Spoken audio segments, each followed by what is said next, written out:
Hello. Hey, Zax, how are you? I am doing well. How are you? I have had kind of a long day and I have a cold, so I am not 100%, but yeah, House of Dragon. Yeah. So I decided to do this with no notice. Hey, Max, and hello, Leia Hi, Rose, Max. Hi, Leia. MVP. If anyone wants to jump in, let me know. I'll send you a link. This is no notice. I just want to see what well, I know what Lady Balefire kind of has to say, and I want to give her because here's what I do. This is what Zax does here is I empower women to speak their minds ju- just like HBO Max does. And so you know what? I'm just gonna put her front and center here. And You're gonna elevate my voices. yeah, do you feel empowered? Ah. Yeah, you always Yes. treat me well. I mean, what can I say? What more could you ask for from a guy to treat you well as Lady Bellfire? Hey. I can't really, honestly. Uh Hot D baby, yeah. MVP, Let's Hot D baby go. Give me indeed. the hot D. What did you Uh, think about this episode, Zax? Like, what was your immediate mm. reaction? Okay, so immediately I didn't hate it. I think that the last two, there's been some things that they've done that they seem to be adding on, and I don't know if I'm listening to you a bit and seeing more of your perspective or not. I still liked it. I didn't hate it. I just I'm not sure how to feel about it completely yet. I know Um, it just feels like ambivalence about the show. Like, I don't care about it. Like, I don't. I mean, the feet got me. I was like, uh, no, absolutely freaking not. Like, stop. Do not enough with pass the feet. go. Yeah. Uh, And that really got me. But I just felt like it was another really, really, really boring episode until the end. And then even that wasn't like as exciting as it could be. I think that like sort of what I'm taking from it, one of the things that is a bit of a downer for me, even though like I'm not bashing the show, obviously it's so much better than anything else we've had in a long time, and I like a lot of it, most of it. But some of the stuff with the decision making of some of the characters, the last two episodes, where with Game of Thrones, I kind of want cutthroat people, um, and I want consistent characters. Like I want, House or Game of Thrones, Ned Stark. He was his character the entire time. You knew he was going to do something that was going to get him killed because that's what Ned Stark would do. Even though as a viewer you know better, but you still want him to be Ned Stark, Yeah. right? It's And like he's gonna do the bad thing, but you can't stop him because that's just who he is. exactly, Not the smart thing or like yeah. yeah. Um, he's not Machiavellian in the way he navigates the world, and Yeah. so for him that only ends one way. And then this, I want to see one of the like two major, but three really now major female characters, uh, actually make a move. And Do you were pointing, something. you pointed out to me, and I'm going to talk over you because that's what a good dude does to when he invites a woman Give me on. some of that toxic masculinity. Um, it's that there was last episode. It was Rhaenys, obviously, when she started a war and then could have ended it. Yeah, Rhaenys, like, nobody is talking about how, like, Rhaenys basically did Westerosi 9/11 with killing all those small folk, and that is such a dumb decision because those were all the small folk that, like, I mean, if she's gonna go over and tell Rhaenyra that, like, oh, they crowned Aegon, those are all the witnesses to the coronation, and you basically, by not ending them or doing it the way you did it, like, leaving that way, you basically are just going to make people want to support him because you were the aggressor there, and there's no like repercussions about that. Like, I doubt they'll even say anything about what she did. What do you think she should have done the last I episode? think I think if she was smart, she would have waited until all of the people left the dragon pit. They wouldn't have known where she was. Like, all of the security's gonna go if Aegon leaves. Like, all the people are gonna be out there, and she just could have like snuck out. But she wouldn't have her yes queen power moment. Even if she had taken the dragon and left without killing all the small folk, um, I guess why would you kill the small folk, do the terrorist attack, and then not finish the job?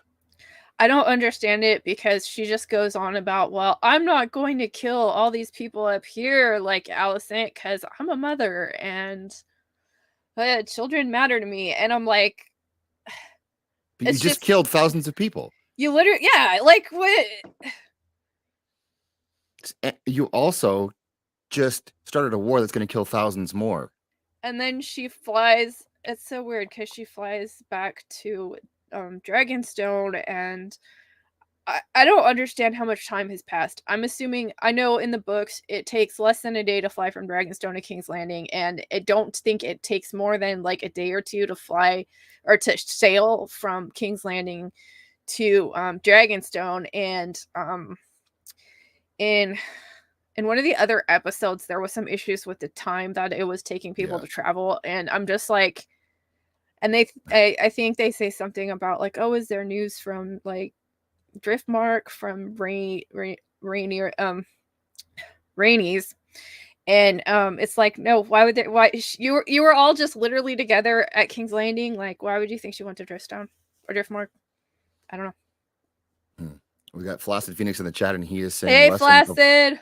Hot D, women are the worst at everything. And Yes, Flaccid, you're right. You're totally right. That's why when you come and argue with me, you can tell me I have dumpster fire takes, and that's why I still love you. and he has a link right now if he wants to come in and brave Lady My old Balefire's anger. friends. Uh-huh. I love Flacids. They're great. The Phoenix and They Gator are awesome. We had a good time. And oh my gosh, Flaccid, if you don't think you should be like smashing Vagar after this episode, like don't even talk to me. Okay, that's it. You know what? Enough Flaccid Phoenix talk. In fact, you know what? Unsubscribe from Flaccid Phoenix if you're watching the show right now. Just go click, get off his channel. Yeah, like it's garbage. You don't need him. And he's a bit of a simp for Max too, just so you know. Okay. Yeah, I mean Dawn is. Gator's solid. Gator, yeah. That's Yeah. cool. But like, okay, look at this episode.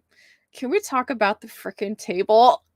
I was like, that is some like Rings of Power level BS. Like, they have this weird kind of like bed of candles or something that's underneath it, and they put like coals or something underneath, and then all of a sudden it's glowing and it's on fire. And I'm like, it reminds me of when they melted like Galadriel's like Oh, dick dagger, and then it went out like that. And because the table is made out of wood and it's carved, so how is it glowing? Is it on fire? Like, I hated that. I just hated that. you know, that's a spoiler for Rings of Power because I haven't actually watched all those episodes yet, and I don't know No, if I don't will. watch it. Don't watch it, dude. Like, stay strong. No, it's bad. It's bad.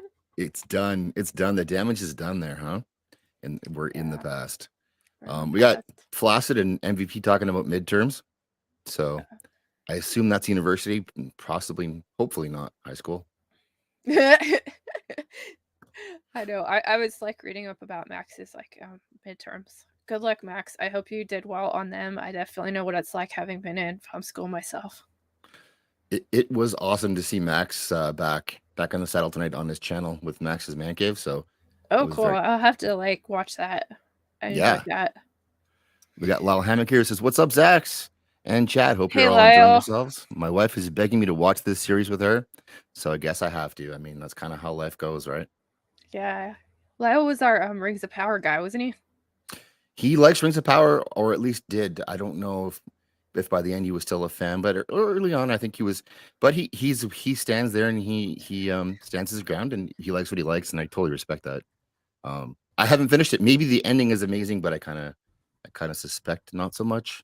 But season 2, who knows, right? Nosferatu the vampire is here. Oh, nice. Oh my Yeah. god. Yes, gotta give him the Gator pull. Well, hold on a second. Let me just check something just to make sure. Nos, you got a wrench. You can make your own gator pull if you want. Yeah. I got somebody to make a Gator pull for him. I don't even remember what it was for. Oh god. Flaccid Phoenix is telling us Amon is the best, and Amond is the best. I mean, I like that. I like the characterization. Actually, the part where he confronts what's his face in the at Storm's End. That was actually one of parts of this episode. I did like Flaccid. I enjoyed that. It was book accurate, and never mind that the dragon fight and the whole thing after that was very like Star Wars Episode 1. Oh yeah. I almost expected Tusken Raiders to start shooting at little Luke or whoever it was. I always get them mixed up, but Lucerys or something, I think. yeah, Yeah. Lucerys, yes, We'll call him Lucille. Lucille, yeah. Yeah. Why would you, if you're on the much smaller dragon, just go hover there for a bit? Think like that's old horror movie trope stuff where you're, I think I'm in the clear. Didn't that happen in one of the Jurassic Park movies? I think it was one of the newer Oh, ones where it was like, oh, it's like the Tyrannosaurus Rex, and then there was that like genetically engineered like whatever Indomitable Rex thing, yeah, and it just comes probably. up like that. Yeah. It's well written. So I did overall. I liked Corlys is back, so that was interesting. Yeah, I I don't. I don't know wonder what what they're they're. gonna do with Laren. No, I have no idea what they're doing. Like, I think around the book, like Corlys does actually die soon, and I don't know why they were making such a big deal with the stepstones, because the stepstones really are just not really. They don't. They're not really that important, and right. I don't know. They might just be making up some new story with that. Like, I think it's weird because the biggest fleets are all like the Red Wine fleet, like the Hightower fleet, and Lannisport and Old Town are the two biggest ports at the time, and not King's Landing. Like, it's still not that huge, so I don't know why they're so excited about. Oh, we could cut King's Landing off, and I'm like, okay. Map talk. Um, I don't know. I think it was just. I mean, they were saying I see the Narrow Sea as being the like the major trade route, and if you can block that, I guess you can block access to other areas. I'm not. I guess I don't really know. Yeah, it's not really gonna matter because it's like I wish I had the map, but it's like this is like where like King's Landing is like here, and like all the other stuff is over here, and all of the Soci trade just comes up. So it's like on the like imagine like the English Channel is like where the stepstones are, but Right. like you can still get to the rest of England. Like, you're not cutting off a lot, and there's not going to be huge like associate excursions in this or anything. So We have got awesome one in the chat here right now who oh yeah, loves. we had Hey, fun last time. that was awesome. I had a great time last night. That was fun. I know Even I though, have my little craft project in my hair. The big one. Like the other oh, one is hold still on. curing. I had to like do you want to Me see it? getting bigger to the closer to my camera doesn't help me see you. There you Yeah, go. see it. This was the first version I made of the Ashaman sword, so I'm wearing it because I'm obviously dedicated to Yeah. Ashaman sword. You But gonna tug your braid? There you go. The pose. there you The go. pose. Yeah. Nos. Yeah, I can see Lady B has a tempest in her for this review.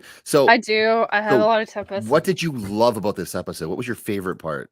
Like I said, the part where he goes to Storm's End, like that really happened. And I do enjoy the guy that's playing Aemond. He has big dick energy. I know you're feeling that Flaccid, but like the guy is like way too old. Like they could have made Luke like a little bit older. Like, I don't know, but I'm just whatever with that. And um it was kind of weird because for the first time I watched this, I watched with headphones, and being an audio engineer, I definitely noticed there was a few audio issues this episode, but that's not a huge deal.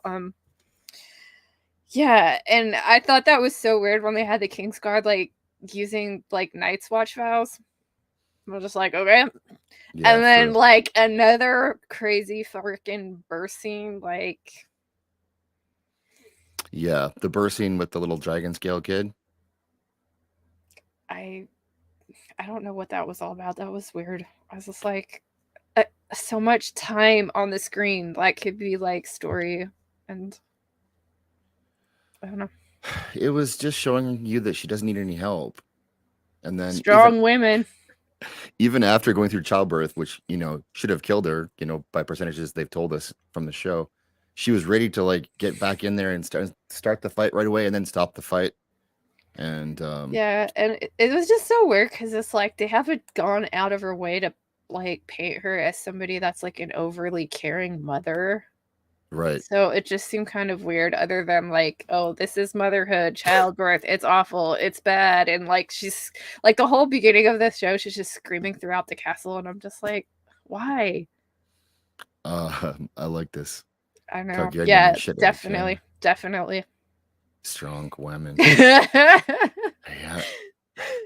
Could you imagine walking around a room trying to give birth, and then you have all these handmaidens who are begging to help you with this, who've done like, this sit before, and you're like, down, please. no.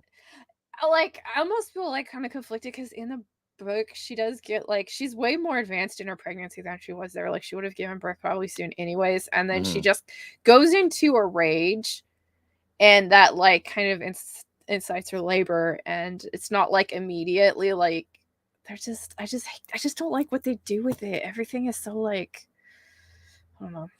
What did you think about Otto coming with that offer and how that whole scene played out? Again, like, you're sitting there with the dragon, like, why don't you just roast that bitch? And again, it's really funny because this is the same scene that we saw with Rhaenyra and Daemon, like in episode 2. It's like the same setup, like, except there's isn't the second dragon. And again, like, if you think about this, this is really stupid. Like, Daemon's all up by the castle and Otto is coming up, and then she like parks the dragon behind it, gets off the dragon, walks through like the soldiers of her enemies that, if they were like, wanted Yeah. to get a leg up, they could just kill her. Yep. I don't Yeah, and know. also like they do this thing where it's like the Kingsguard are somehow have like a force field around them, so that if there's two of them, then that's enough to cover anyone approaching to attack the queen or the king. But I guess whatever, that's logistics maybe. I Um, don't. which dragon has the biggest piece on them? That's a good question. We should do that's a whole video actually. Probably we should do Nos. Vhagar, dude, it's a fishnet. It's not. It's a fishnet. She has that like. She has all the ropes on her. Oh, peace. He's thinking a different kind of peace. I think if I know how Nosferatu's brain works. Yeah, it probably wouldn't be a girl dragon. You need a dude dragon. I mean, in today's it's 2022, so I'm not going to say anything about that one. Yeah. Don't assume the genders, Nos. What happened was it was like I could see that they were trying to have not any of the either Alicent or Rhaenyra be the ones to really start shit, even though the people who write this show and George, I guess, has he been married? I don't know. I think he has like a wife, but Does like, he? you know what they were doing, and I hated this because I was writing doing a fan fiction show with my friend Alex, and we're talking about fan service and sort of like the gay baiting and the gay shipping that goes on in the fandom communities. And I kind of mentioned something about how they're like, oh, Gaiman is bisexual. And they had like some stupid, like, oh, he thanks a servant. So he's really just saying he likes dudes. And I'm like, what? And, but in looking for that, I actually found out that yes, they wrote, directed, and acted Rhaenyra and Alicent as being lesbians, and you saw it at the end of the episode coming to fruition when Otto like gives her that piece of paper, which is a torn out page from like episode 1, Yeah. when she was lying in her lap and she's saying like, oh well, I like it right where I'm here, and I don't want to ride my dragon, I just want to eat cake, which is, muff diving. Well, I entered at an interesting time. Yeah, Hey, welcome, Yeti. Yeti. Hey, and we have Matt Vader in the chat too here. Hey, Matt Vader. So Yeti, what'd you think? What's your hot take? I don't know if I got a hotter take than muff diving. No, that's just what the like showrunners, the writers, and the producers of the show did confirm that yes, they were writing them as lesbians, which I just thought we were like, it was kind of up to interpretation, but no, I know for a fact now that this is what was meant to be. I did not catch that at all. I thought it was just a reminder of actual friendship, so calling back towards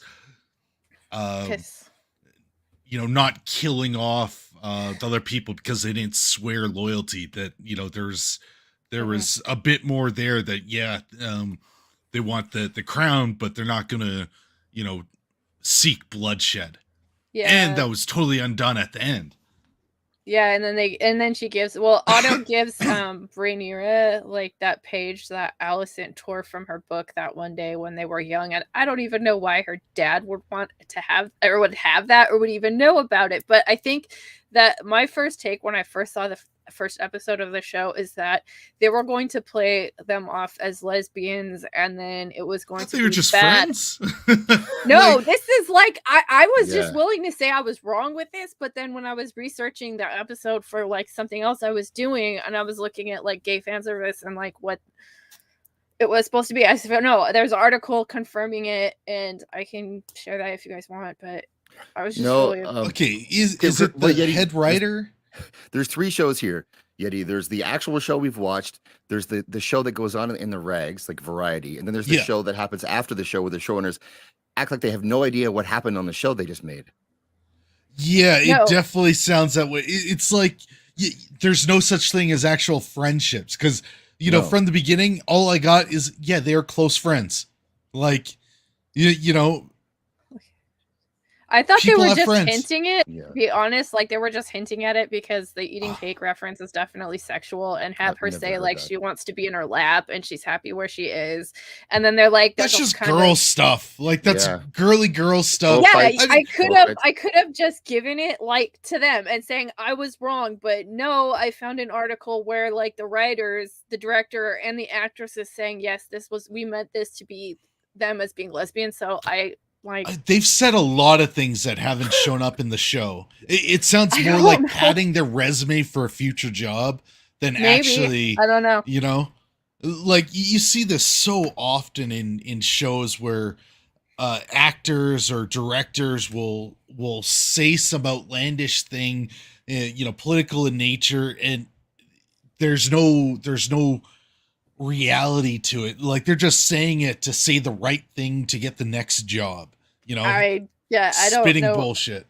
I have no idea. I mean, I give them the benefit of the doubt, but Because I mean, the girl, I don't remember the name. You've got the blondie girl. Ray, as my And friend calls her. she dove after some dick pretty fast. That's all I'm saying. Like, and her uncle, Okay, here's what happened though. What the deal is I never saw the lesbian thing. I thought girls just have pillow fights and tickle each other. Like that's normal Yeah. girl stuff, right? Especially Yeah. if you're a princess. Like all princesses do is tickle fights. But then the actors came out after and said, "Yeah, we thought that we were putting a lesbian spin on this, and the writers were telling us this stuff." And I didn't see it when I watched the show, but then they're telling us afterwards, "Oh yeah, you did see that, or we meant for you to see They're that." confirming what you Yeah. or just some theory that you had. So I Right, was which like, I never okay. had. They both went after, like, there was the tournament right after. So at most, it's got to be bi. Yeah, she's like- bi. True. Or maybe Yeah, she's just a tit and- appreciator like me. Yeah. And then a couple scenes or episodes later, yeah, she's fully making out with her uncle and then goes after a knight, and it's not ambiguous anymore, Right. Yeah. I just don't know why that is part of the story. I don't really care who these people when they're like first of all they're Fair children at that point, but I guess we're off the rails now completely. But like I don't find that interesting of a story beat to know who they would have had sex with when they were kids. Yeah. It Just me? it just reeks of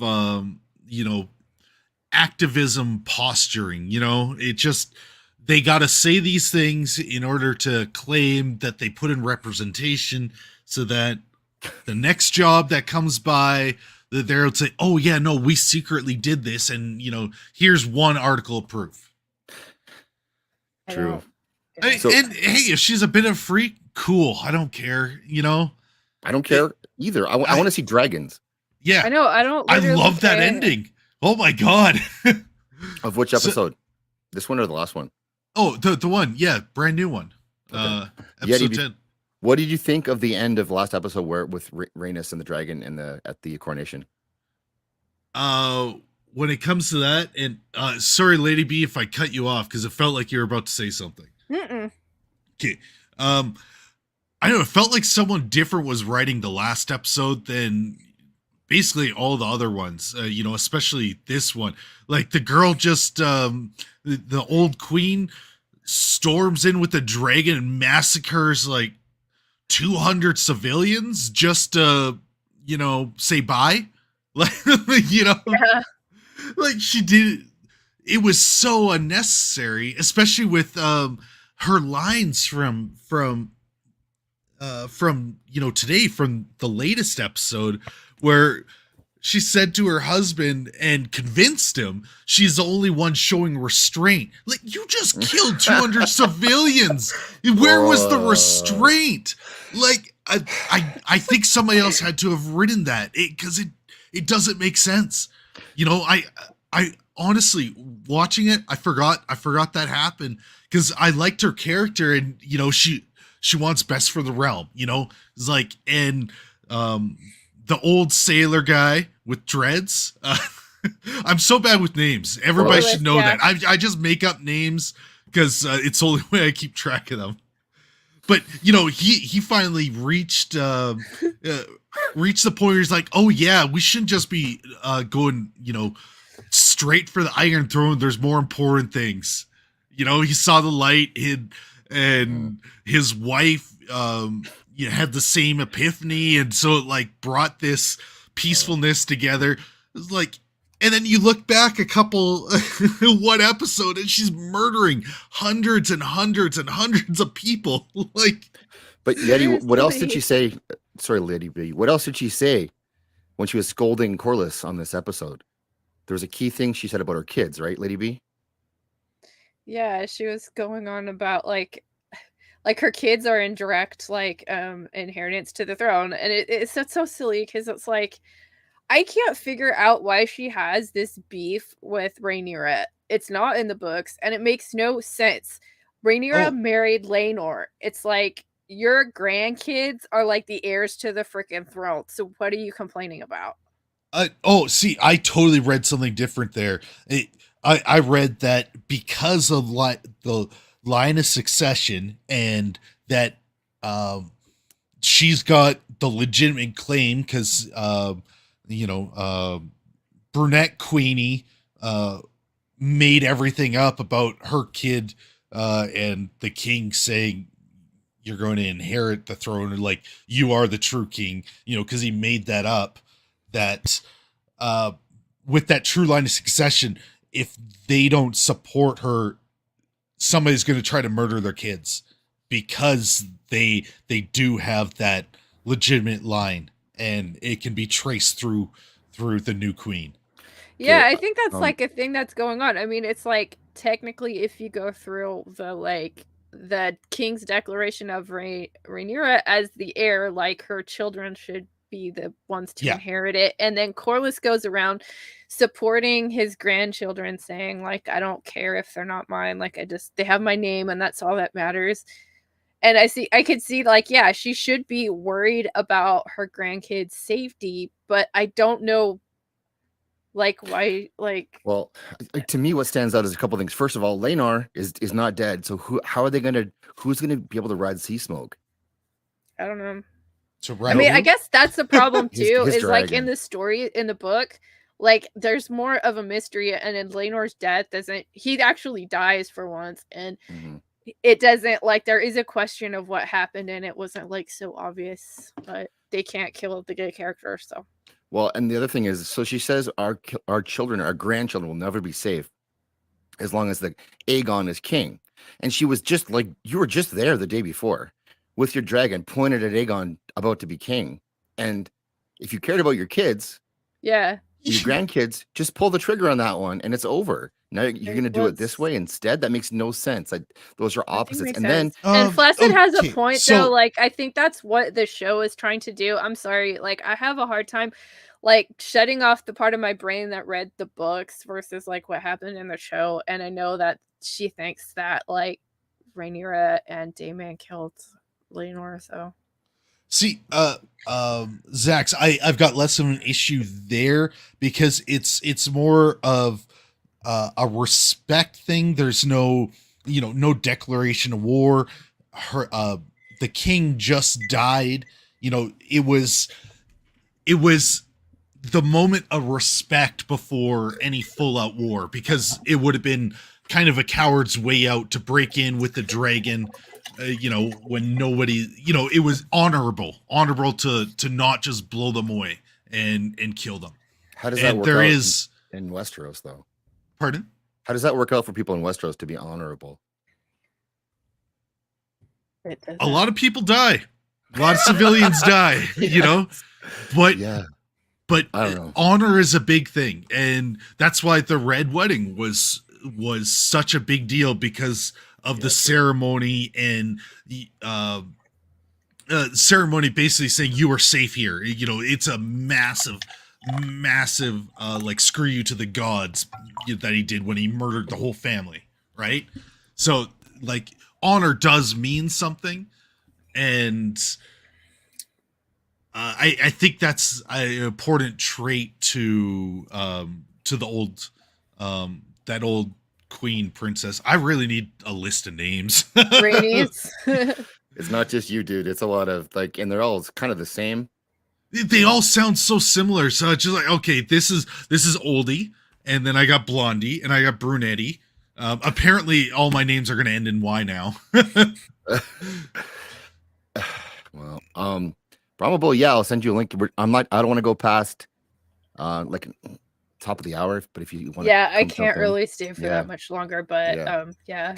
But Canadians. This is from my Canadian friends. Oh, nice. Yeti. Look at the respect we're getting. Canada.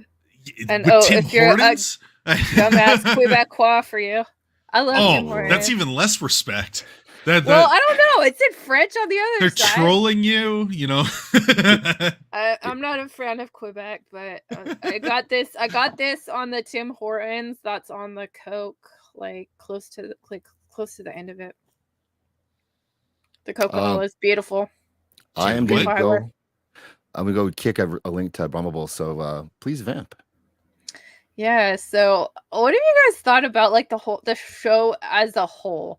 Now I know like a lot of my friends are saying it's like it has really its ups, its downs, and it's just really inconsistent. Either it's really good or it's really bad. Like, is that enough like to keep you like keep watching it, or what do you think? I don't know about really bad. There's always a couple moments, 20 seconds or a minute of just that little bit of activism, in each episode. Kind of less near the end, but especially at the beginning, it was like, 1 minute is like, oh yeah, men are bad, and then it goes straight over to some good writing, some good action and character development, and I found that a little confusing because they knew enough to restrain themselves, but it also worries me about the future episodes, because for the most part they do a really good job at like drawing me in, and I was so done after season 7 and 8 of Game of Thrones. Yeah, I know like one of my friends that I've done reviews with, Alex, he's always saying like he's just waiting for it to get good, and I'm just like, are people gonna have enough patience to wait? Hello, it's been getting good. Like, I've been very intrigued. Oh, Brahma's here. I'm out. Yeti, you think Congo is the same as Alien shot for shot? So shot for shot. We had a whole stream about this. Oh no.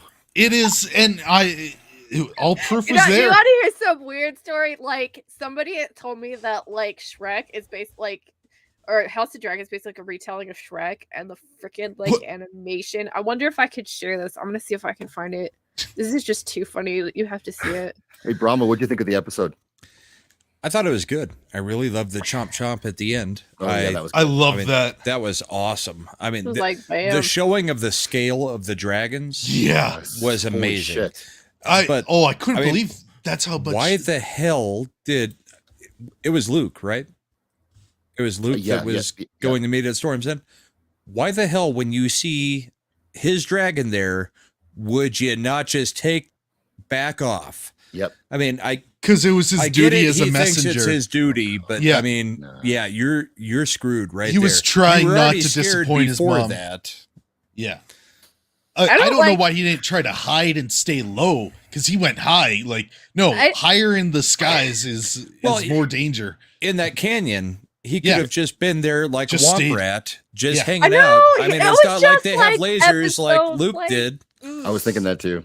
Episode 1, pod racing. I was expecting Tusken Raiders to jump out and just like snipe them. I mean, I've read the book. I knew what happened, but I mean, it was just like you see it on the screen, and it's like, dude, just hide in the freaking canyon. It can't get you. It's also a really young kid that's doesn't understand and know how to handle adrenaline dumps. You know, when that hits you, you're panicking. And like he doesn't know what he's doing, and he sees one moment is like, oh, you know, I could blind it, fireball, and then fly away. And I realized that it's a young dragon who hasn't been flying a whole lot. Yeah, but typically the smaller dragons are the faster dragons. So I mean, or at least more agile. As a book reader, I'm looking at it one way, and as a watcher, I'm looking at it another way. It's like, no, the smaller dragon should be able to just zoom ahead of the far larger dragon. But they did it well, I thought. I mean, they showed the scale. That was I think it went on maybe a bit too long. Maybe I wanted that. I love that. Building it up. Finally, it was like we got some freaking dragons. Like, I mean, you got 2 wings and a tail just falling to the ground. That was pretty funny. But I was kind of surprised with Aemond. It's like he's so shocked after this happens. Like, what did he think was gonna happen? Like, he was trying to scare him. He was trying to call the dragon off. Yeah. In the episode, he's literally yelling. To stop. I was going to ask you that. I didn't get that. I didn't understand what's happening there. He was trying to call his dragon off because he's the one who now has instigated everything. Yeah, so once the fire hit big dragon daddy dude, he lost his mind. He's like, nobody breathes fire on me, and so the dragon one-eyed dude loses all control. You could jump in with names all you want. You know, he lost control of his dragon, and it was just revenge at that point. It's like, you dared to breathe fire on me? You're dead. You were so dead. And he had no control. Well, it was a lot like, you know, them fighting, the kids fighting, you know, cutting out an eye. Yeah. I mean, minor skirmish, somebody loses an eye. Yeah. This one, minor skirmish, somebody gets pissed, and a dragon has 2 wings falling to the ground and a tail. Yeah. So, but when dragons fight, it's a fight to the death. I mean, that's kind of, I think, been established in the books that when dragons and dragon riders fight, one or the other is going to die. Situation. Exactly. And when you're going against a dragon 4 or 5 times the size you are, you're screwed. He should have hidden, but I mean, he should have hidden. He should have probably got back on the dragon and flown away as soon as he landed and saw Vigor was there. Like that's what I was saying. Yeah, at the beginning. I mean, the second he saw that thing's head rising above the wall, he should have been like, "Screw this, I'm out." No, but I don't care what Rhaenyra says. that does go to the honor, like you know, it does. You don't shoot the messenger. Like that's a big deal. A messenger is a messenger. There's, you know, they're essentially untouchables. They are supposed to be, because it's a big deal. Yeah. You wave a white flag. Like the kid's like what, 12 or something, 13 maybe. Like he just doesn't know anything. He's not old enough to be married because he's only betrothed. So he's probably 10, 11, 12, somewhere in there. Because if you were 13, 14, and you know, he didn't also he didn't want to be called a coward. You know, this is, I don't know what that means, but it's okay. But the other thing to think about is, and the way what is his name? Aemon? One-eyed Aemon? Yep. Aemon one-eye. One-eye. The way he responds is because Yeti, killing a messenger is one thing, you know, like in 300, this is Sparta, whatever, blah, blah, blah. But being a kinslayer in the world of Game of Thrones is far worse. They're Yeah. not at war at that point. So Yes, him killing his kin and starting what looks to be a war. Yeah, he I'm wasn't not gonna trying go into to kill. anything further than what we've gone in this episode, if I can help it. But but he wasn't trying to kill. kills He his just wanted cousin. to scare, right? Just terrify wanted the kid to screw him. Just But screw that's- with him. But that's why he looks so freaked Yeah. out. Yes. after Yeah, it in the show, happened. He definitely. realized Because what he's now a happened. kinslayer. And it's funny because It's in the full-blown books, war. this is like the opening salvo, but like, I think they're just gonna forget whatever Rhaenys did. So, I don't know. Okay, so let's get him wrapping up here. I'd like to get- Okay. Yeah, I I want know to. Brahma just came in and he's like, I know. "Oh, I I'm have to sorry. go." Sorry, guys, but That's yeah. fine. I It's, saw I that. had I wanted to some get a work few to do points in tonight. because I love So- the show. Okay, I so love the book. I love the show. Me too. I'm glad I found another book lover. But Matt Vader, to answer your question, I think that was one of the wild dragons, perhaps. I think it was Okay. Wild Dragon. No, Rama, do you know? that was Viserys's dragon because Viserys hadn't ridden that dragon for like 50 years. Yeah. He was trying to drag Viserys's dragon to their side. It wasn't Really? one of the wild ones. We will Oh, see okay. that in future episodes where I can't Yeah. say anything without spoilers, but that Sure. was Yeah. Viserys's dragon. That's one of the oldest dragons alive, and he's trying to drag it to their side. He already has a dragon, but he's trying, he has plenty of Yeah, what was his Well, So yeah. dragon? shouldn't he have brought someone that didn't have a dragon with them? Because I thought they as soon as they bond with someone, it's basically lifelong. As long as the person's alive, I think. I'm not sure. Yeah, so he Yeah. can't bond with a you're second going dragon, into weird can he? territory between books and TV show, I think, is what we're getting at there. Yeah. So I won't say any more. But But didn't he I'm ride pretty sure Balerion? that's supposed to be Viserys's dragon because he hasn't ridden the dragon for 50 something years. Yeah, I saw. And now that he's dead, Yeah, I somebody's just gotta would go have thought court you'd that have dragon. to. I would have thought you'd have to bring someone in to start the bond. You like the when old One-Eyed stole the other dragon, he bonded with it after their master died, and then Right. it was Yeah. bonded for life. So I would have thought you'd have to bring someone with you that doesn't have a dragon yet.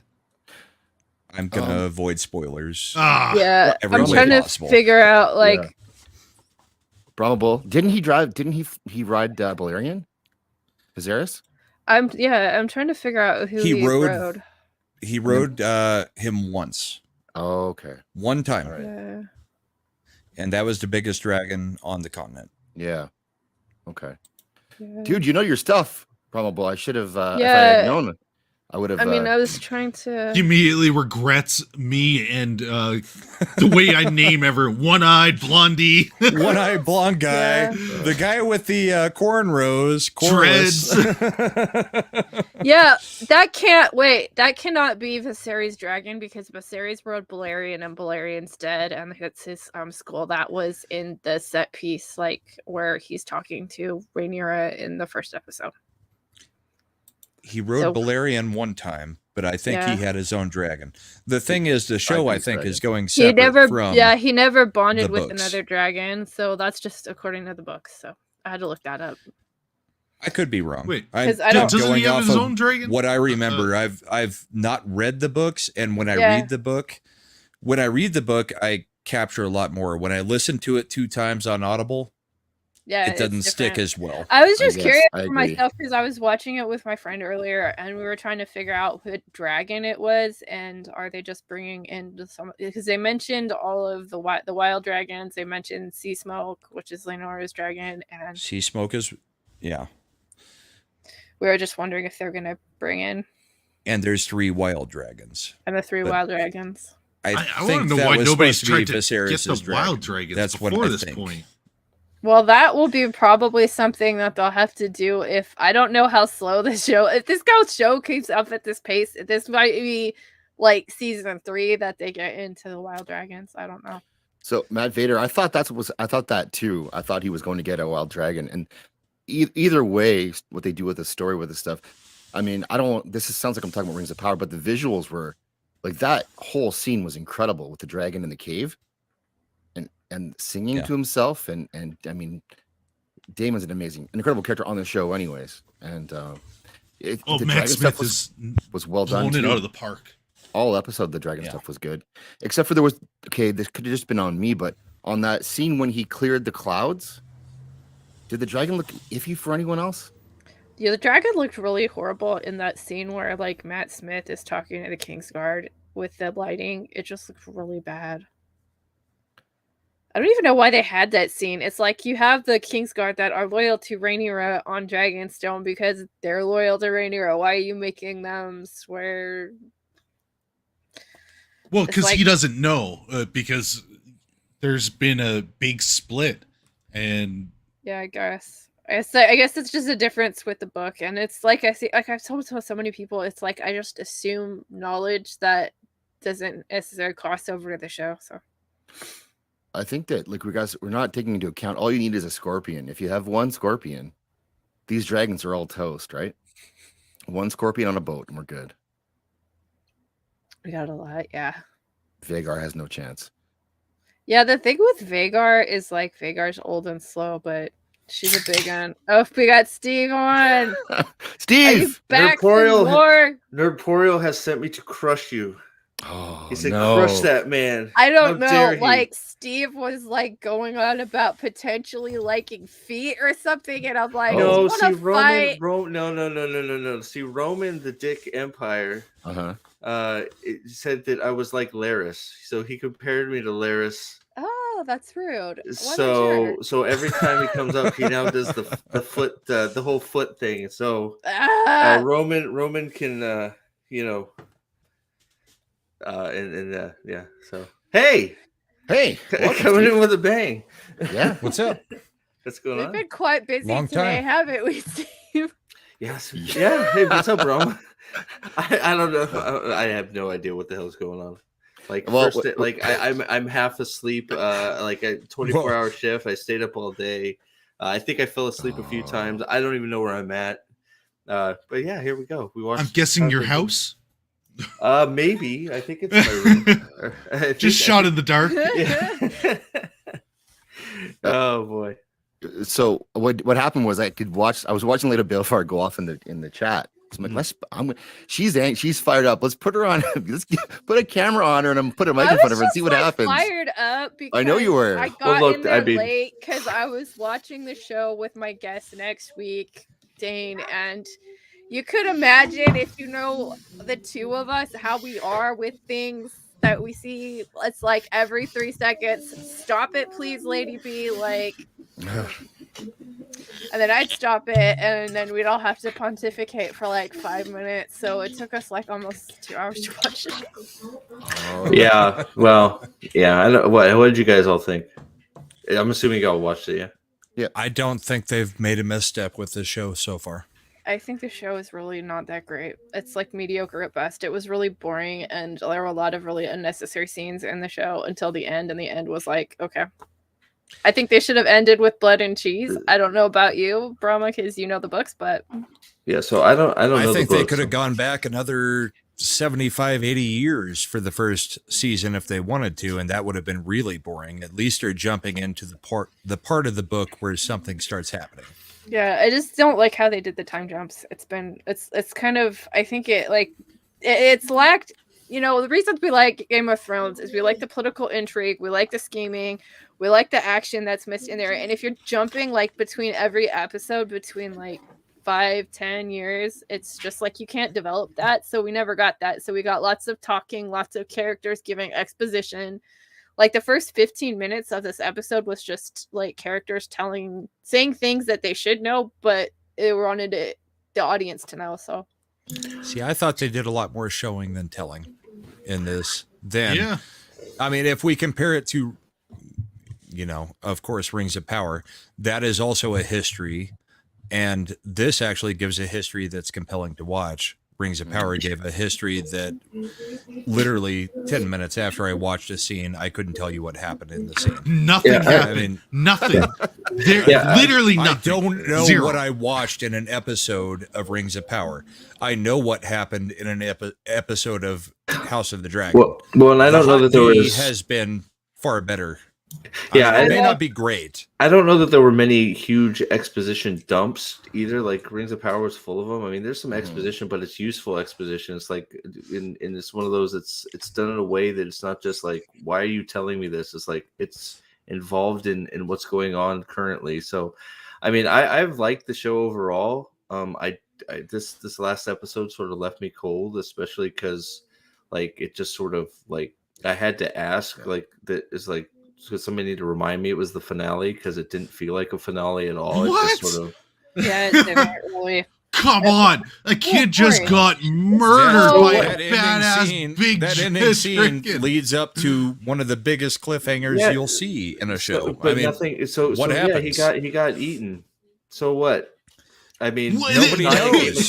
That's a catalyst for war. Like, right. So why? And what Rhaenys did isn't a catalyst for war. Like, hello, she like 9/11, like freaking the King's Landing, and no but she didn't. She murdered. She didn't murder anybody in the court. Yeah, it was just a whole bunch of freaking peasants. And again, I still had massive issues with that, as I pointed out earlier, because it doesn't make any sense to storm in and murder civilians. Like they should have had something else. Like maybe she breaks a hole in the ceiling and peeks through, and then you can have that similar moment without all the civilian deaths. I mean, like she's basically declaring for Rhaenyra there and saying that she supports her, which is not consistent with her character, who can't seem to make up her mind in the show at all, like who she supports or anything. And it's like, but she was never the one who was supposed to be queen in the books. It's her son, Laenor, who is supposed to be king. Yeah. She doesn't get voted down. Her line gets voted down. Yeah, but so now that Laenor married Rhaenyra, like she'll get what she wants eventually. Like it's not like her line is out of succession. She should be going for, like she is in the books, Rhaenys should be supporting Rhaenyra, and this wishy-washy stuff never happened. Well, the whole stupid scene with Corlys was pretty bad because it was he was never going to declare for anybody else when he's in a court with all the people supporting Rhaenyra. I mean, he says, no, I'm supporting Alicent and they're the Greens. He support them though. It's and like if you he's support them, you're like ruining the chances of your grandchildren to sit on the Iron Throne. Grandchildren that aren't his grandchildren. But he is accepting them as his grandchildren, so let's I don't know. this. There's a better way. Yeah. Go. No, I get it. Ouch. Fight. Yeah, put Yeti in 5th spot. Yeah. I thought we were cool, Zax. We are. No, we're cool, but we're both spitting facts here, and so sorry, Yeti. You just stole my facts. I just like learn 2 names, Yeti, and we're good. 2 names. But Rhaenyra's and Viserys. Oh, you're close. It was close enough. Rhaenyra did try to explain it in this episode that she's not going to be the one to start the war. I mean, if she had just burned up the whole, everything in the dragon pit, with them crowning him king, she could have done that. But she said, not my place to start the war. I'm just going to fly back. It also would have been so dishonorable. Like, it's usurping the crown isn't dishonorable. It just doesn't make sense. It doesn't. I mean, there's so much talk of honor in this show, mesh. And everybody is doing dishonorable things left, right, and center. So it's like the whole honor thing. Just like if she didn't want to start a war, that's fine. Like whatever. But I don't do this whole that's basically a declaration of war. This whole she was honor escaping. thing. Well, yeah. No, it's returning the favor for not getting killed. Killing a bunch of previous. Sorry, Steve. the favor. I didn't mean to interrupt. No, you're good, Brahma. No, I just we're ignoring the peasants because there's no defense on the peasant side. Like, I mean, it's the stupidest thing to have all those peasants' death. We got to throw that aside. Well, she's just trying to escape. I get that. So the go peasants back just happen to be like there. the end No, of that it's not just an episode, escape, though. when they literally just decided we need to give Rhaenys her big moment, forgetting that she has like a big moment later on in the story where she does fight with her dragon. But they wanted to give her a big moment this time. So this is how they did it. Like, this was just... This is like, okay, the scenes should always... Your scenes need to serve your story. You can't have the story serving the scenes, because then stuff doesn't make sense. And that's what this was. Well, it was the worst part. I want to hear Steve's point. I just want to know, if it wasn't an escape, what was it? Because that's all she did. She didn't do anything. She stared at him and said, "You guys are big meanies," and then left. Yeah, why didn't she just wait? This is a bunch of people that were going to kill her. They were going to kill her, and she just left them. Kill her or imprison her. Like, she'd already something. I mean, they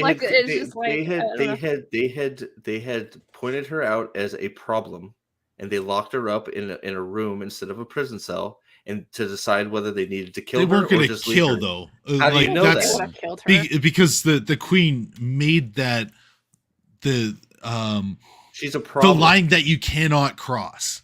They would never cross those lines every freaking episode. So did Obama, but we didn't do anything. Okay, I'm not saying there are lines. Sorry, Zach. Matt Vader.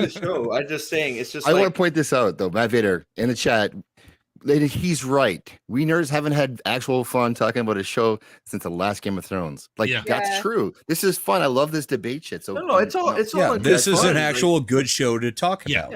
It is. But that's the great thing. That's the thing. I've enjoyed the show for the most part. I just, there's been a few things it's just like that was a weird decision. Yeah, that was probably the worst scene in the series because of all the different implications and deaths and all that. Well, it was like, I think they wanted to show a dragon busting through walls. They just wanted to do something that looked cool. And give Rhaenys her moment. At the same time, she also believes that Rhaenyra just murdered her son. Say that again. It's not clear that she's going to be on her side, because according to the show, I mean, the show gives a limp out for it, but that's got to be like one of the weakest parts of the show. Her and Corlys believe that she just murdered their son. Yeah. Well, I think there's a reason she never bowed to her. Everybody else was bowing and she never bowed. So I think there's something there. This I'm not saying the last episode was like horrifyingly bad. Like the first 10 minutes with the baby stuff, I could have done without. I didn't need to see it again. So unnecessary. It's like the fifth time we've seen it, but it's like the things I question is like Hightower should have never been there. They shouldn't have sent Hightower to send this message. I understand why. Right, he's too juicy a target. It's like you put him in a room. If you don't get to kill him, fine. You just, it's like, okay, you can be a guest, just like Pip said with Nerporio. You put him in a room and say, you're a guest of ours until we figure out what we're gonna do. Yeah, I mean, he's the catalyst to most of the events that are happening right here. Why would you send him? It's like sending Lucerys off by himself. Why would you do that? So, Steven, the thing with the birth stuff multiple times, I think it's honestly to show what, and this is kind of my take. It's not from the books. It's not from anything else, but birth back then would have been dangerous with situations like these. And that's exactly why you don't want a queen, you want a king. I think that's what they're trying to show. I hate it. A king doesn't have an issue where if you're suddenly going to give birth and suddenly die on the birthing table. Sure, but do I need to see a baby falling out with blood everywhere attached to an umbilical cord? And I've said this in my reviews. I mean, I get I think you're absolutely right. It's too, like, show it once or twice and then that's fine. Yeah. It's like every episode we get something like that, and I guess it's just to pound the point home that you're saying, because I think you're right in what I get you're that. I think it's just showing that this show a queen is a far more dangerous thing. Yeah, and they hate the family. I mean, there isn't a scene where Alicent loves her children. Like, every time she has a baby, it's crying. Every time somebody's pregnant, like, she's miserable, and they're just hearing about you're just gonna die. And I hate it. I hate their anti-family stuff. It's like, you know, one of the great things about the female characters in the original Game of Thrones, like Caitlyn, is that she's kind of like a mama bear. And that's kind of like, that's how women are. It's like, you can't have them all being like strong warrior Galadriel princesses here. It's I think Allison was like that. She just wanted her son to grow the F up. She had difficult sons. Yeah, I mean, but she's so much more in the book. In the book, she has agency. In the book, she's the one that's doing everything after Viserys dies. But in the show, she's a victim. In the show, that's one thing I didn't understand. I get that. I hate it because they do show her basically leading the realm, but then they backhand the compliment is like, "Oh, women will never lead, honey." You know, like that type of thing. It's like you were just leading a couple scenes ago. You've been the one in charge because your husband's dying in a bed for the last 10 years. Or I know, like it's so silly. It's like they complain about the patriarchy, and like Rhaenyra is complaining about the patriarchy, and guess what? Like Daemon just echoes the same points. Like if there's a patriarchy, he's not going to be complaining about. I'm sorry. Yeah, it's like I said earlier, there's at least, you know, 1 or 2 minutes of kind of that activism sprinkled in, and then they move on. But they have it. It's like the one thing like I can complain about this stuff that you like can you take? Is it like they're hitting you over with a bat or like a little twig? It's a little twig here because everything else is done right. Like that's the thing. They do have good characters. There's a good story progression. There's a lot of intrigue, but it's like they gotta remind you just a little. It's like, oh no, you know, we're a little activisty, you know. Yeah, it's annoying, but it's not Rings of Power bad. Lady Belfar, you gotta go. I know, and I'm just my kind of thing is I don't grade this stuff on a curve. I'm tired of being fed crap, and I'm like. I've called it out because like I see it here and it's just like I don't want it to be hit by a twig. I'm like, don't put this in here. But yeah, I do have to go, you guys. I have stuff to work on tonight and I need to finish it. But thank you for having me, Zax. And nice to meet you. Nice to meet you, Brahma Bull and YetiCast and Steve, of course. And thanks again for having me. And yeah, I'll be doing a review this week with Dane from the White Cloak. And so her link is in the chat, guys. So please give her you guys so much. a sub, and thanks for coming on. Thanks, Lady B. Thank you, guys, and nice to meet you. And I enjoyed the discussion, even if we don't agree. I love that. Like it's fun, good nerd stuff. And thanks again. And have a wonderful night. I'll take you guys. Have a good night. Bye. Bye. Good night. Oh, thank God I don't have to keep sucking in my gut. So the thing I would say I hated about the show most was that Rhaenyra wasn't originally the person who was named as the, you know, heir to the throne. But the second she was, I mean, she had no problem when Daemon was the heir to the throne. That didn't seem to bother her. But the second she was named heir to the throne, then she like claims it for everything. And it's like, well, you see Daemon kind of give up that title. He doesn't, you know, he would love it, but he doesn't, you know, go after it. And Rhaenyra, even though she was like, yeah, I'm consigned to be a daughter born to Viserys, and then he has a son, and she still is like, no, I'm the heir, I'm the heir, I'm the heir. See, that's a thing where Daemon gives it up pretty easily. I mean, yes, there was some conflict there, but Rhaenyra is just in like, no, screw everybody. It's me, and I'm gonna fight for it for everything. That's when where she didn't I think care before. Yeah, go ahead, Daddy. Sorry. That's where I think the time jumps were actually successful in able to show the change in maturity, because it's when you look back, she is written very immature, and that's the entire point.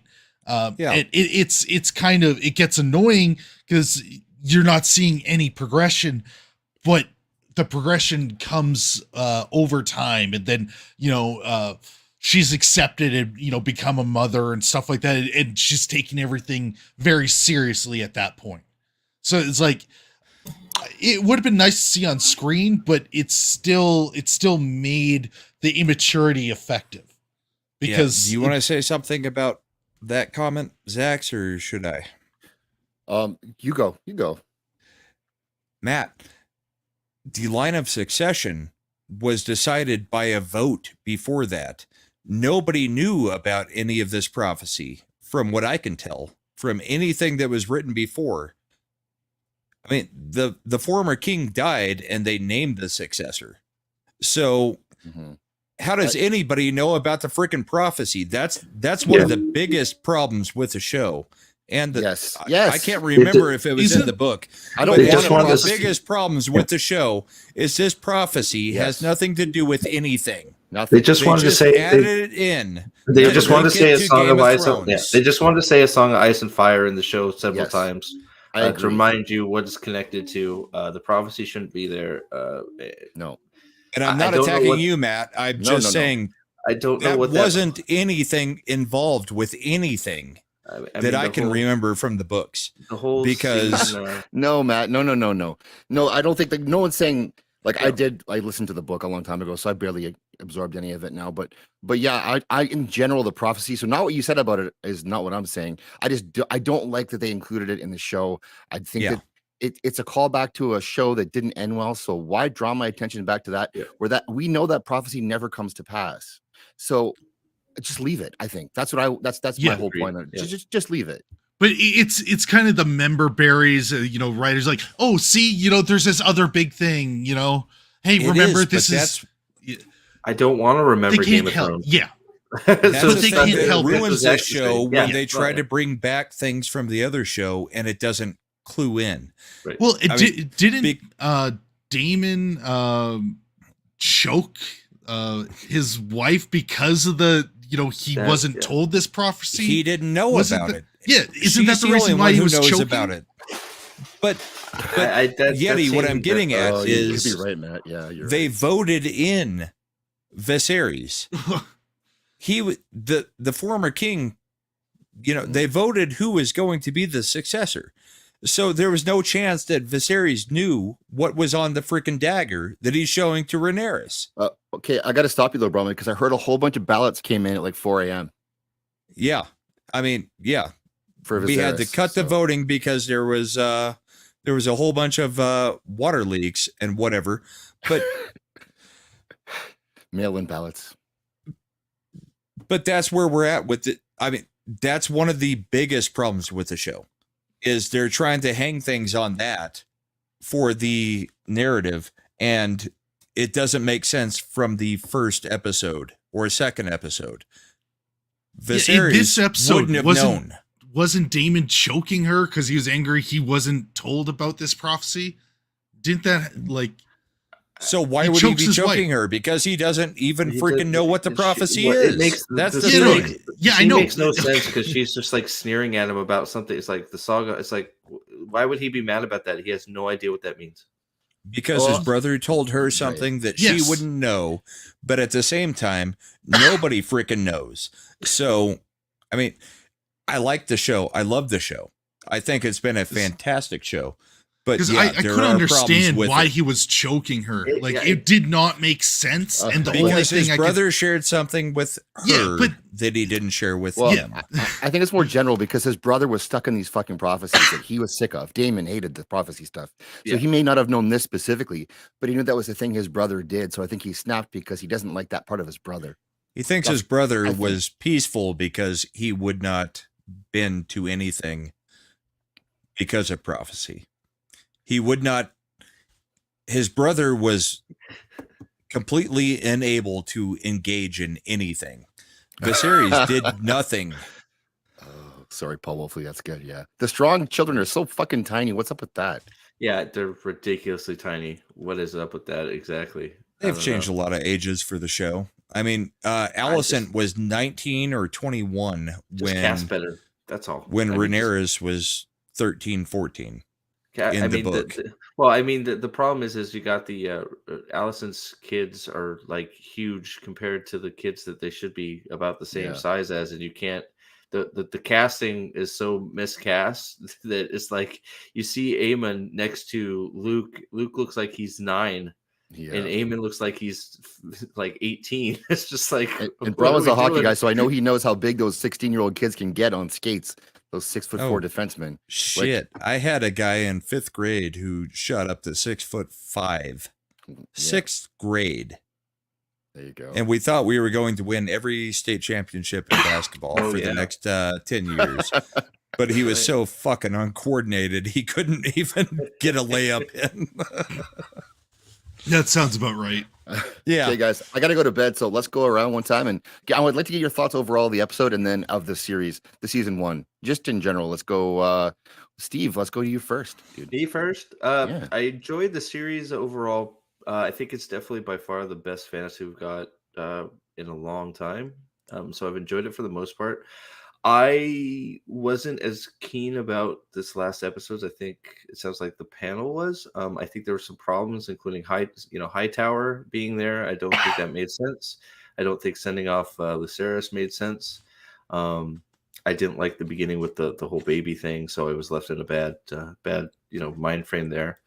And I think that while the dragon scene was entertaining, and I think obviously Lucerys getting chomped is a big event. I think this would have been better as being in episode 9 leading into a finale where some major event happens and involves everybody, rather than it just being, let's tell Alicent's story and then let's tell Rhaenyra's story and now season's over. So I guess that's an expectation problem more than a storytelling problem, but I expected there to be something more happening in this episode at the end to just sort of put a stamp on the season. But overall, I've enjoyed the show quite a bit. Yeti, thanks, Steve. And so subscribe to Steve. His link is in the chat a few times. Please go give him a sub and go YetiCast. Yeah, for the most part, I've really enjoyed it. There's a couple missteps, and like I said before, there's always a little something, and I can't explain away any of the civilian deaths because it just doesn't make sense, especially when when the character then starts talking about the only one holding back to keep the realm intact, you just murdered a bunch of people. But for the most part, it's really good. And I think ending here, see, I haven't read the book, so I can only go off of the show, but this does impact absolutely everyone. This is a catalyst that is going to trigger full out war. Because there's no turning back after you take down a messenger, someone from your family, and someone that is, directly serving the new queen. It's like all of the elements are right there in that one scene. And so I think it's a good place to end. If I read the books, maybe I'd think of it differently, but I haven't. So Okay, fair. Yeah, that's fair. And like I think Brahma said it too, the same thing for me. I listened to the books, and so there's gaps because I don't realize, I was thinking about something else while listening to this audiobook, and I don't always go back and double check and fill those gaps. But but it's also it's not the most fun read in the world, but it's a history. Yeah. Brahma, what you got? Really, I thought this series so far has been fantastic. So I watched the Game of Thrones series with my wife. I had already read all the books up to where George got. And, my enjoyment was watching her reaction to what happened in the show, because I already knew what happened. This, I've already read the book. I know what's kind of happening. They're deviating a little bit. I like what's going on in the show. It's very enjoyable. This season was far better than anything we've gotten for a while. This episode, I think, did end where it needed to end, because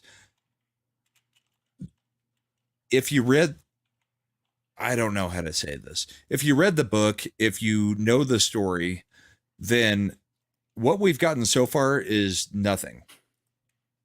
I mean, the Dance with Dragons is what the book is, and we're now starting the Dance of Dragons.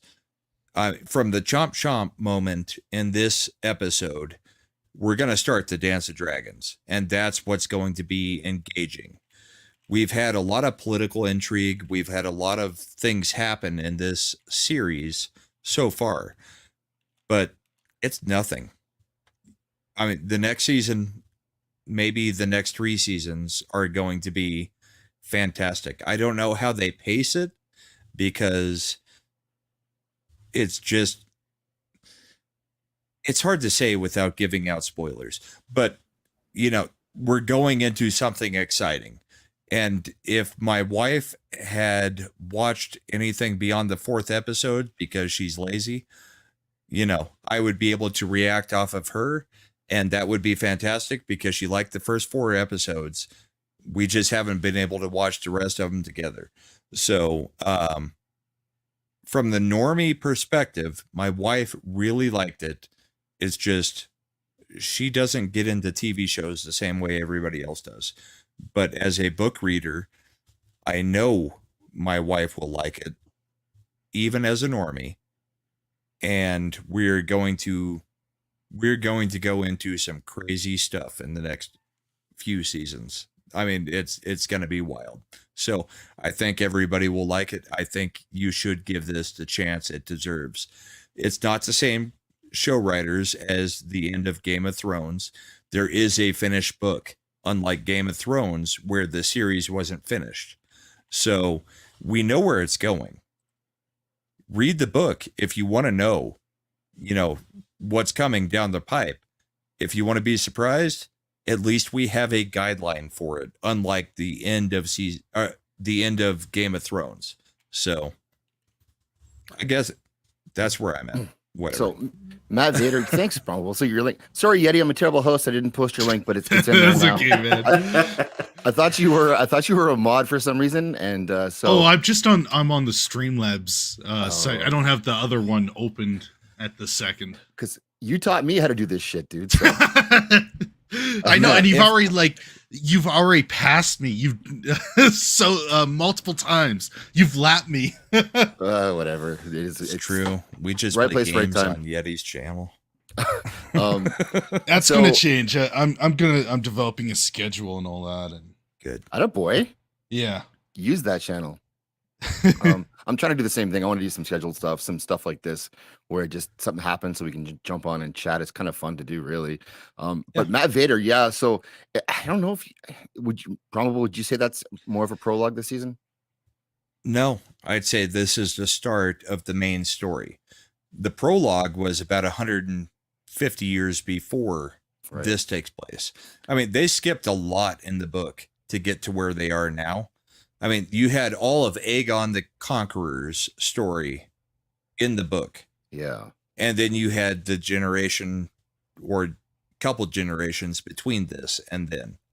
This is where it starts to get exciting. They went with the exciting part because nobody wants to watch what happened before that in the book. So we're getting into the good stuff. That's all I can say. No, I think that's about right. I think maybe the only other motivation would be that it's not going to get cheaper to produce after this season. And so if this was a bomb, maybe you don't want to have dumped all your money into it. It looked great. Like the show looks amazing. I'm enjoying it a lot. It's there's some issues that I'm sort of seeing ghosts, and they're not really going to be there going forward with some of the decision making of the characters, where I think they should be more cutthroat, or I want to see that they will become that or see that path, because Cersei wouldn't have slowed down for any of this stuff, and we all hated her for the most part, but we also loved her because she was going to do what it took, no matter what, and she didn't stop, and so it's kind of the Alicent and Rhaenyra posturing to see who's going to be the one to throw the first punch. And then it was a letdown for me that neither of them really did. I would have liked for one of them in the show only, forget the book stuff, to have been the one to go, you know what, I'm doing this. And because it kind of happened with the coronation, but it really didn't, because it wasn't Alicent that really drove all of that. Anyway, that's kind of my take on it. I've enjoyed it.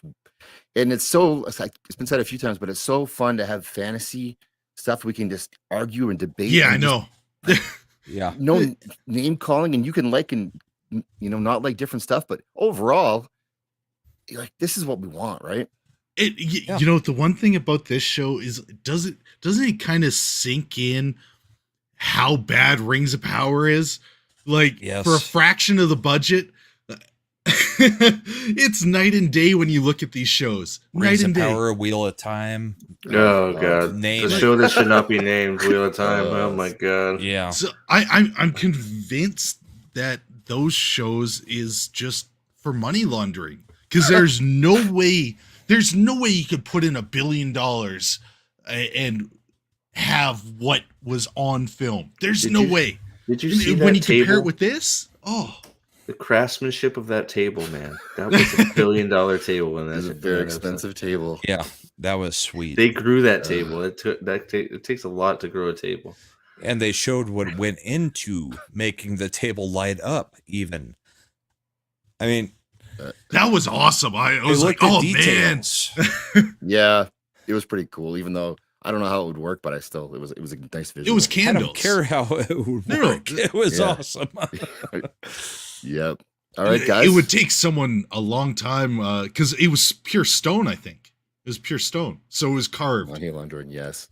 Yeah, Matt Vader's all about the laundering. So I'm going to make sure everyone's links in the description after the show. So please sub to everyone here.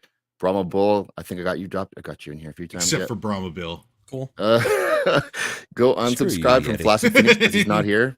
And thanks, Steve, for this is hour 28 of your day. So yeah, yeah, right. It might be time to go get some sleep, dude. Yeah, gonna try right now. Start with me last. I gotta go get the dogs.